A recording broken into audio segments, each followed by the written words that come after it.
Hello everyone! Today's story begins with a death row inmate who, for more than 20 years, has relentlessly filed appeal after appeal in a desperate attempt to overturn his own execution sentence. Yet not once has he been granted even the slightest relief, because the crime he committed was not only monstrous, but it shattered the heart of an entire Vietnamese-American community. On that night, inside a small home in a quiet California suburb, 5 members of the same Vietnamese family were wiped out in just a few minutes.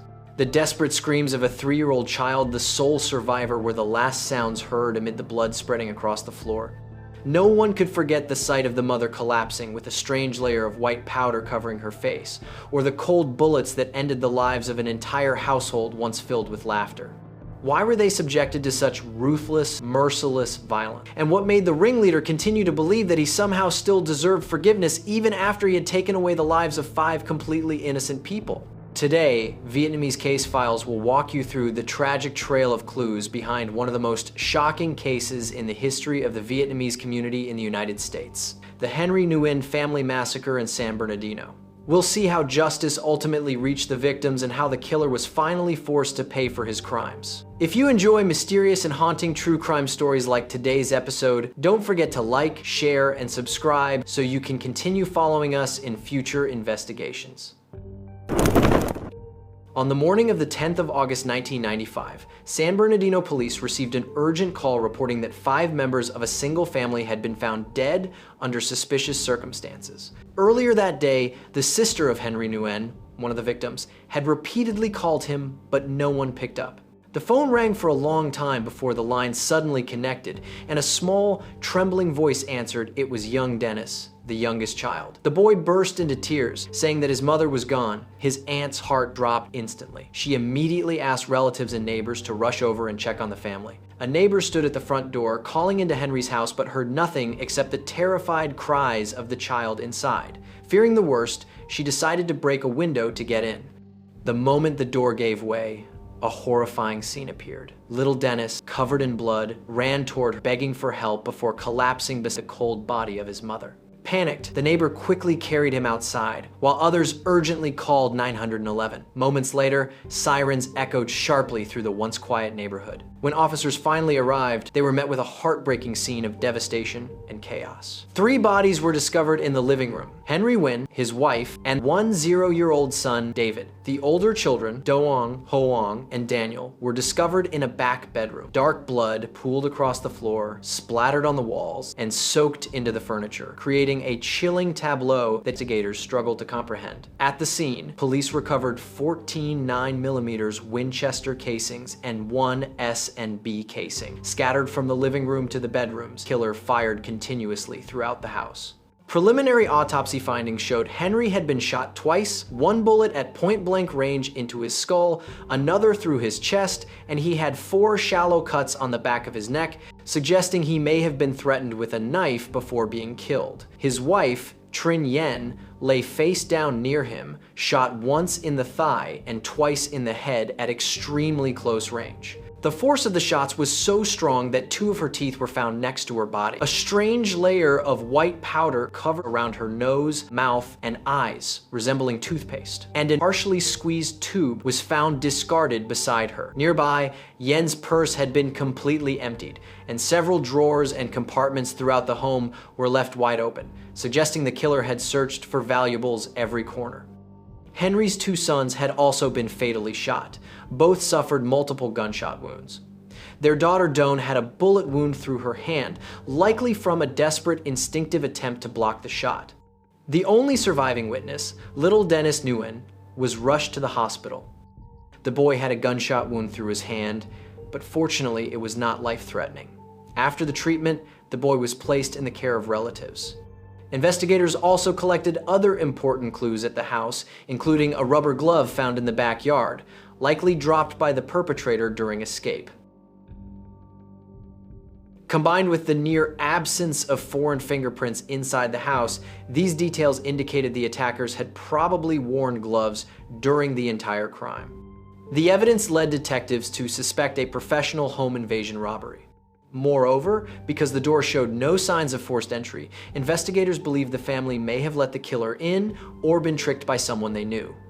This raised an urgent series of questions for the investigative team. Was this personal revenge, a targeted killing, or simply a robbery gone wrong? Neighbors described the Henry Nguyen family as a typical hard-working Vietnamese immigrant household, close-knit and peaceful. Henry, 44, had immigrated years earlier and built a small landscaping business. His wife, Trinh Nguyen, 35, managed the home and earned extra income sewing uniforms for local Vietnamese restaurants. The couple had 4 children: Doan, 15, Daniel, 11, David, 10, and Dennis, age 3. Neighbors said the family's home was always filled with laughter. Both parents were dedicated, raising polite and well-mannered children. Within the Vietnamese community in San Bernardino, the Nguyen family was known as hardworking, stable, and respected, a model of perseverance among immigrants. In terms of personal relationships, they had no known conflicts or enemies. They lived harmoniously and were well liked. However, because of the nature of their business, the couple often kept significant cash at home, a detail that may have placed them squarely in the sights of a criminal group known for targeting Asian households. As soon as the case was received, the San Bernardino Police Department activated its elite homicide unit and prepared to coordinate with determined to track down the perpetrators. Initial assessments focused on the likelihood of a planned, organized home invasion murder. Crime scene showed clear signs of robbery. The killers had acted with extreme brutality, seemingly intent on wiping out the entire family to eliminate witnesses. Their method resembled a series of targeted Asian families in various parts of the country around the same time. For this reason, investigators concentrated heavily on potential gang involvement, especially Asian-based criminal groups known to be active in the region. Physical evidence was examined meticulously. Ballistics analysis revealed that most of the recovered 9mm casings had been fired from the same Glock 17, a semi-automatic handgun used in criminal activity. However, one casing was different, an S&B round, leading forensic analysts to suspect the use of a second firearm. Shoe prints left on the floor also varied in size, supporting the hypothesis that at least 2 or 3 individuals took part in the attack. Further examination of the scene uncovered chilling details. From the wounds and the toothpaste-like marks around Trinh Nguyen's mouth, investigators believe the killers had smeared it on her face and threatened it was poison to make her reveal where the money was kept. The autopsies showed that none of the 5 victims had struggled. All were restrained face down before being shot. A few days after recovering, young Dennis began sharing what he had seen.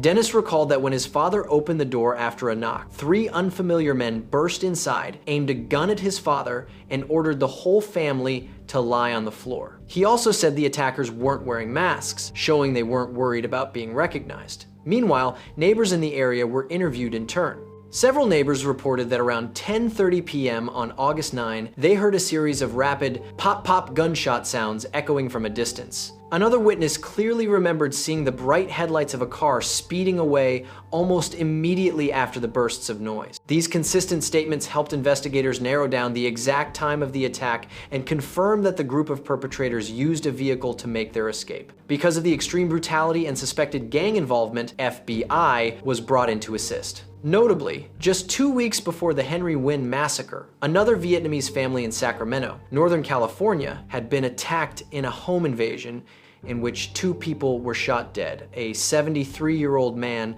and his 47-year-old son. Another incident occurred in Washington state, where a Vietnamese couple was murdered in their home after being held at gunpoint and extorted for $4,000 USD under the threat of harming their child. All victims were Vietnamese. The perpetrators used 9mm firearms, and they attempted to eliminate nearly every witness. When the news of the Henry Nguyen family tragedy reached them, FBI agents immediately recognized the high likelihood of a connection in this chain of violent crimes. They quickly coordinated with San Bernardino police to share intelligence, cross-match physical evidence, and compare ballistic results across the cases. Ballistics results from the Sacramento crime scene revealed that the bullets recovered there were fired from a different 9mm Glock, but they used the same S&B ammunition found in Henry Nguyen's home. This discovery led investigators to form a new theory. a single Asian-based criminal gang might be behind a chain of murders stretching from Washington state down through California during the summer of 1995. The first significant lead surfaced when detectives carefully reviewed the list of missing belongings provided by the victims' relatives. They learned that Trinh Nguyen routinely wore a valuable jade pendant every day.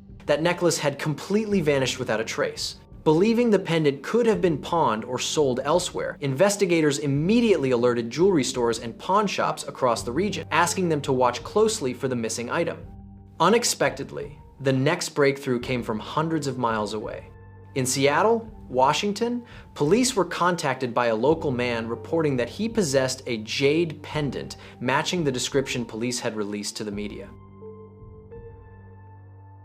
He explained that only a few days after the August 9 murders, an Asian acquaintance named Run Peter Chhoun had stopped by Seattle claiming he was out of gas money and left the pendant as collateral for a small loan. This tip instantly drew the attention of investigators. Cross-agency data checks quickly identified Chhoun as a 22-year-old Cambodian American and a branch leader of the Tiny Rascal gangsters in San Bernardino. In the gang world, he was known by his nickname Chaka. Chhoun had a long history of violence and was suspected in several armed robberies, though insufficient evidence had prevented prosecutors from charging him in the past. The fact that the victim's pendant surfaced in his possession in Seattle made it almost certain he was involved in the Henry Nguyen family massacre. Investigators soon discovered a direct link between Chhoun and the Sacramento case as well. A silver Honda Accord with a dented bumper believed to be the getaway car was registered to the mother of Samreth Pan, known to be Chhoun's close friend and accomplice in the Tiny Rascal gangsters. When Sacramento police impounded the vehicle, they found several unfired 9mm rounds in the trunk, matching the ammunition used in the previous crime scenes. After identifying the primary suspects, the San Bernardino Police Department, working in coordination with Sacramento Police and the FBI, issued a special nationwide warrant targeting Run Peter Chhoun, Samreth Pan, and several other Tiny Rascal gangsters who might be connected to the case, including Vinh Tran and William Evans. Additionally, Hung Tran, a suspicious neighbor of the Henry Nguyen family, was brought in for questioning.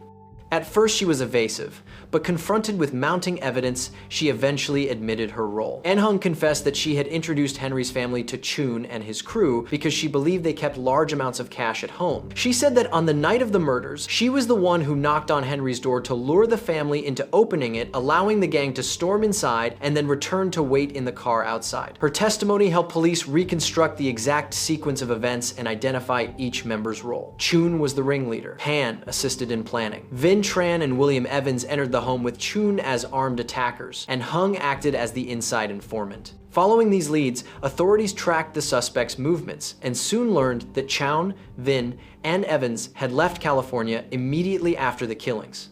Using the trail of the jade pendant, investigators confirmed that Chhoun had been seen in Seattle. However, by the time FBI agents finally tracked down his hideout there on August 18, 1995, the entire group had already slipped away. 2 days later, on August 20, 1995, Run, Chhoun, Vinh Tran, and William Evans were located and arrested at a highway rest stop in Sacramento while they were driving back towards Southern California. The operation unfolded quickly. All three suspects were taken into custody on the spot, unable to offer resistance. Inside the vehicle, police found a 9mm Glock casing lodged beneath the carpet. Forensic testing confirmed that the casing perfectly matched those recovered from the Henry Nguyen crime scene. Investigators also recovered Trinh Nguyen's jade pendant, securing it as evidence. With this concrete evidence, Run Chhoun had no room left to deny involvement. Almost simultaneously in San Bernardino, police arrested Samreth Pan and Hung Tran. Pan was taken into custody at his home along with a Glock handgun and additional incriminating items. Initially, he tried to deny responsibility, attempting to shift all blame onto Vinh Tran and William Evans. But when confronted with overwhelming forensic and witness evidence and seeking a lighter sentence, both Vinh Tran and William Evans confessed to participating in the massacre and testified that Chhoun was the mastermind who ordered the attack and personally executed the killings. To understand the psychology and motive of the mastermind, we must look back at his violent and deeply troubled past. Peter Chhoun, born in 1,973 inches, Cambodia, was the ringleader and the most notorious gunman involved in the case. His life was marked by tragedy from a young age. At just 4 years old, Chhoun was captured by the Khmer Rouge and forced into a labor camp, witnessing brutal executions during the genocide. These horrific childhood memories were believed to have left severe trauma, contributing to years of post-traumatic stress disorder. At age 9, his family immigrated to the United States and settled in Southern California with hopes of rebuilding their lives. But Chhoun struggled immensely. Language barriers, discrimination, and repeated academic failures pushed him into isolation and fed a growing resentment towards society. As a teenager, Chhoun dropped out of school and quickly entered the criminal world. He joined the Tiny Rascal Gangsters, a notoriously violent Asian American gang that rose to prominence in the late 1982 and early 1990s. In that world, brutal initiation acts and violent achievements were the rules for gaining respect.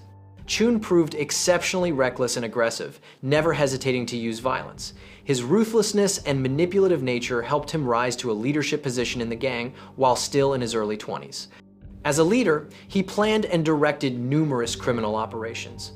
His group operated mainly in the San Bernardino and Pomona areas of Southern California, occasionally coordinating with TRG branches in Sacramento and Seattle to carry out chains of robberies. Their usual targets were Asian-owned homes and small businesses, victims they believed kept cash on hand and were reluctant to contact police. Under Chhoun's orders, his crew committed dozens of break-ins and robberies and would open fire without hesitation if met with resistance.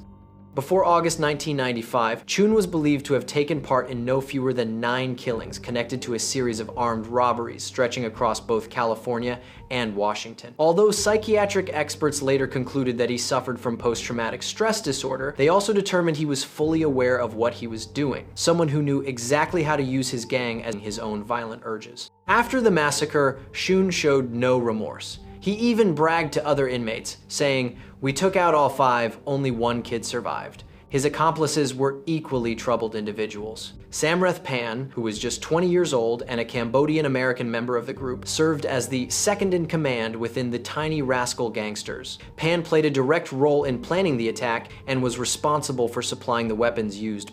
Following the murders, he expressed frustration that Chhoun had killed too many people, but Pan was far from innocent. He himself had shot and killed a Vietnamese father and son during a robbery in Sacramento in July 1995. Vinh Tran, 17, was a rebellious Vietnamese-American teenager desperate to prove himself so he could rise in rank. He was one of the most aggressive, ransacking the victim's home and assisting Chhoun in killing the witnesses. It was also Vinh who devised the idea of smearing toothpaste on Trinh Nguyen's face, pretending it was poison to force her to reveal where the money was hidden. William Evans, 17, the only white member of the group, had joined the gang out of resentment toward his family. In this case, Evans mainly served as a lookout and getaway driver. Finally, there was Chhoun Tran, 20, the only accomplice not part of the gang. She knew the group through social connections and had provided information, supplies, and guidance for the attack. Chhoun told investigators she had informed Chhoun that the Nguyen family was financially well off and might keep large amounts of cash at home. Chhoun instantly saw them as a jackpot target and began planning the heist with his crew. On the night of the 9th of August 1995, Run Chhoun, Vinh Tran, William Evans, and Chhoun Tran set out in a dark-colored Toyota. Chhoun brought 2 Glock 17 pistols, a large knife, and rubber gloves. The plan was clear. Chhoun would knock on the door under the pretense of a friendly visit, and the moment the door opened, Chhoun and his 2 men would burst in. Samreth Pan, who hesitated, stayed behind at Nguyen's house as backup. Around 10 p.m., as Henry Nguyen and his wife were preparing for bed, they heard Chhoun's familiar voice outside. Thinking their neighbor was simply stopping by, Henry opened the door without suspicion. That instant, Chhoun lunged forward, pointed a gun at Henry's forehead, and shouted, "Everybody face down!" Vinh and Evans stormed in, restraining the terrified family. After forcing Henry to reveal where the money was kept, Chhoun discovered the household only had about $2,000 USD. Enraged, he and Vinh smeared toothpaste onto Trinh Nguyen's face, threatening that it was poison and demanding more. When she insisted there was nothing else, Chhoun coldly shot Henry, then fired again and struck little Dennis as the boy crawled toward his father. He ordered the others to finish them, and Vinh shot both young boys, David and Daniel, while Chhoun personally executed the mother and their teenage daughter. Before fleeing, Chhoun and Vinh ripped off rings, earrings, and jewelry from the victims and escaped through the back door. Afterward, the group returned to Carol's house, divided the small amount of stolen property, and casually went out to a billiards bar to drink beer and laugh as if nothing had happened. After the arrests, the Henry Nguyen family massacre was separated into a major criminal case at the San Bernardino Superior Court due to its exceptional severity. Prosecutors charged Run Peter Chhoun, Samreth Pan, Vinh Tran, William Evans, and Nung Tran with multiple offenses, including 5 counts of first-degree murder, armed robbery, home invasion, and several special circumstances such as multiple victims and committing murder during the course of. From the outset, all 5 defendants faced the possibility of the death penalty, as the killings involved multiple victims, including children. The legal proceedings that followed were lengthy and tense. At a hearing on December 3, 1996, Vinh Tran pleaded guilty to 5 counts of first-degree murder to avoid a death sentence. He was sentenced to life in prison with eligibility for parole after 50 years. William Evans also pleaded guilty to murder and received a life sentence, though he would be eligible for parole after 25 years because he was under 18 at the time of the crime. Nung Tran received a 50-year sentence with parole eligibility after 15 years. These plea deals allowed prosecutors to focus their full attention on the 2 most dangerous masterminds, Run Peter Chhoun and Samreth Pan. Their trial began in 1998 and drew widespread attention from the American public and the Vietnamese community. In court, Chhoun remained cold and emotionless, denied all charges, and insisted he never fired a single shot. Samreth Pan also denied being a mastermind, claiming he merely lent a car and guns to the group. However, witness after witness took the stand, each recounting the group's brutality in detail. Physical evidence, testimonies, and ballistic examinations all aligned perfectly, making clear each suspect's role in the massacre. On May 6, 1999, the court found Run Peter Chhoun guilty of first-degree murder, armed robbery, and home invasion. Samreth Pan's charges related to the Sacramento and other cases were separated for later trials, but he was effectively convicted as an accomplice in the San Bernardino murders. During sentencing, the jury unanimously recommended the death penalty for Chhoun. In 2002, the Los Angeles court also sentenced Samreth Pan to death for his other crimes tied to the Sacramento and Pomona cases. Receiving his death sentence, Chhoun showed no emotion throughout the hearing, neither remorse nor pleading for mercy. In his final statement, he merely gave a faint smirk and declared he would continue appealing. And indeed, for years afterward, Run Chhoun filed appeal after appeal, citing procedural issues, personal circumstances, and psychological factors. All were denied by the California Court of Appeal. Judges consistently ruled that he was fully aware of his actions and deliberately carried out the murders with extreme cruelty and premeditation. As of 2025, Run Peter Chhoun continues to file petitions for federal review, though his chances of sentence reduction remain virtually zero. Because California's death penalty is currently suspended under the governor's moratorium, Chhoun and Samreth Pan remain among more than 700 inmates on death row without scheduled execution dates. Even so, the sentence imposed on them stands as a powerful reminder that once a crime is committed, no amount of running or denial can escape the final judgment of the law. And what about you? What do you think of the outcome of this case? Share your thoughts in the comments, and don't forget to like and share the video so more people can hear this story. Follow Vietnamese Case Files to continue exploring gripping true crime stories that have shaken communities across decades. For now, thank you for watching, and we'll see you again tomorrow, same time.